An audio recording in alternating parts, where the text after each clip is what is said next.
Hai sahabat Gizi, gimana kabar kalian hari ini? Semoga kalian selalu dalam keadaan sehat ya. Nah, kali ini kita akan membahas mengenai tata laksana diet jantung pada lansia. Sebelumnya, perlu kita ketahui dulu nih bahwa lansia merupakan seseorang yang berusia lebih dari 60 tahun. Pada masa transisi dari usia dewasa ke lansia, terjadi suatu proses alami yaitu proses penuaan, di mana jaringan dan organ mengalami perubahan struktur dan fungsi seperti penurunan fungsi panca indera, tulang dan gigi, metabolisme tubuh, serta penurunan kerja jantung dan pembuluh darah. Beberapa perubahan tersebut menyebabkan lansia rentan mengalami masalah gizi dan berbagai penyakit, salah satunya adalah penyakit jantung koroner. Faktanya, penyakit jantung merupakan salah satu penyakit pembunuh nomor 1 di dunia dan di Indonesia. Dalam data yang dikeluarkan oleh World Health Organization atau WHO pada tahun 2021, kematian akibat penyakit jantung mencapai angka 17,9 juta kematian atau 1 dari 3 kematian di dunia setiap tahunnya disebabkan oleh penyakit jantung. Melihat kondisi demikian, maka penting bagi kita untuk terus melakukan pemeriksaan dan menjaga kesehatan jantung. Secara umum, penyakit jantung merupakan gangguan yang terjadi pada sistem pembuluh darah besar sehingga menyebabkan jantung dan peredaran darah tidak berfungsi sebagaimana mestinya. Penyakit jantung koroner ini terjadi karena adanya penyempitan pada pembuluh darah arteri menuju jantung yang disebut dengan pembuluh darah koroner. Nah, berikut ini adalah gambaran pembuluh darah yang normal. Dapat kita lihat bersama bahwa pembuluh darah yang normal terdiri dari beberapa lapis, dan tumpukan lemak atau plak akan tumbuh mulai dari bagian tengah dinding pembuluh darah tersebut.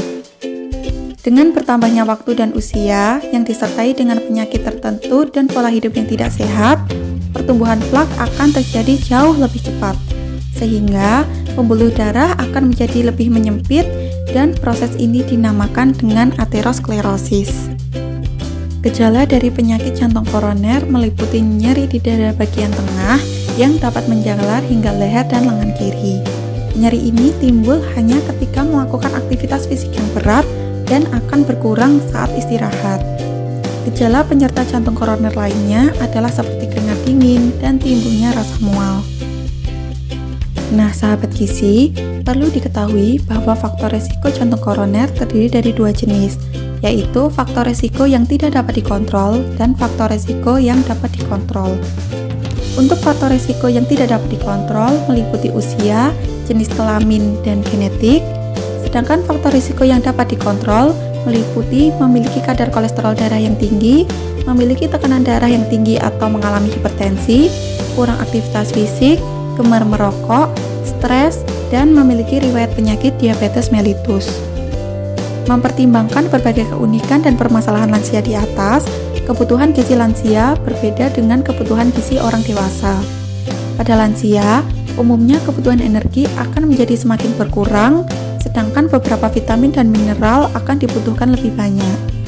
Pengaturan makanan pada lansia yang mengidap jantung koroner ditentukan dan dikendalikan untuk tujuan tertentu, yaitu memberikan makanan secukupnya tanpa memberatkan kerja jantung, menurunkan berat badan apabila penderita terlalu gemuk, serta mencegah atau menghilangkan penimbunan garam dan air di tangan atau kaki. Nah, sahabat gizi, pengaturan diet jantung koroner terdiri dari beberapa hal. Yang pertama, konsumsi makanan sumber energi seperti makanan pokok harus cukup dan tidak berlebihan. Hal ini dilakukan untuk mempertahankan berat badan yang normal. Makanan pokok yang dianjurkan seperti nasi, mie, kentang, dan biskuit, sedangkan yang tidak dianjurkan adalah makanan yang mengandung gas atau alkohol seperti ubi, singkong, tape singkong, dan tape ketan. Konsumsi makanan sumber protein seperti lauk hewani dan nabati juga harus cukup ya. Usahakan untuk selalu mengkonsumsi lauk setiap kali makan. Makanan yang dianjurkan adalah daging sapi dan ayam dengan lemak yang rendah, ikan, telur, dan susu rendah lemak. Hindari untuk mengkonsumsi lauk pauk yang mengandung tinggi kolesterol dan garam, seperti daging berlemak, sosis, jeroan, kepiting, dan susu full cream. Hindari pengolahan lauk pauk dengan cara digoreng, karena minyak mengandung tinggi kolesterol. Penggunaan minyak yang dianjurkan dalam sehari adalah sebanyak 5 sendok makan. Olah lauk pauk dengan cara ditumis, dikukus, atau direbus untuk meminimalisir penggunaan minyak. Usahakan untuk mengkonsumsi sayur setiap kali makan dan buah setiap hari agar asupan vitamin dan mineral tercukupi untuk mencegah konstipasi. Pilih sayur dan buah yang segar dan tidak mengandung gas seperti bayam, kangkung, buncis, semangka, dan alpukat. Hindari untuk mengkonsumsi sayur dan buah yang banyak mengandung gas seperti kol, kembang kol, lobak, nangka muda, dan durian. Hindari untuk mengkonsumsi sayur dengan cara pengolahan di santan karena tingginya kandungan lemak yang ada di santan. Selain itu, hindari konsumsi minuman yang mengandung soda, alkohol, dan kopi yang kental. Bagi penderita jantung koroner yang memiliki tekanan darah tinggi atau pembengkakan akibat penumpukan cairan di tangan atau kaki, harus diperhatikan untuk menghindari memasak dengan penggunaan garam berlebihan. Penggunaan garam yang dianjurkan dalam sehari adalah sebanyak 1.500 hingga 2.500 mg atau sekitar 1 sendok teh. Lalu cukup minum air putih dalam sehari yaitu sebanyak 1,5 hingga 2 liter. Dan hindari penggunaan suplemen kalsium, kalium, dan magnesium jika tidak dibutuhkan. Bentuk makanan dapat disesuaikan dengan kondisi masing-masing lansia. Sebagian lansia yang giginya sudah tanggal dapat menyebabkan penurunan kemampuan untuk mengkonsumsi makanan yang keras. Nah, pada kasus ini, lansia tersebut dapat diberikan makanan dengan tekstur yang lebih lembut seperti nasi tim, lauk yang dikukus atau direbus, sayur berkuah, dan buah-buahan dengan tekstur yang lunak. Menyesuaikan dengan perubahan metabolisme lansia, makanan dapat dikonsumsi dalam porsi yang kecil namun sering.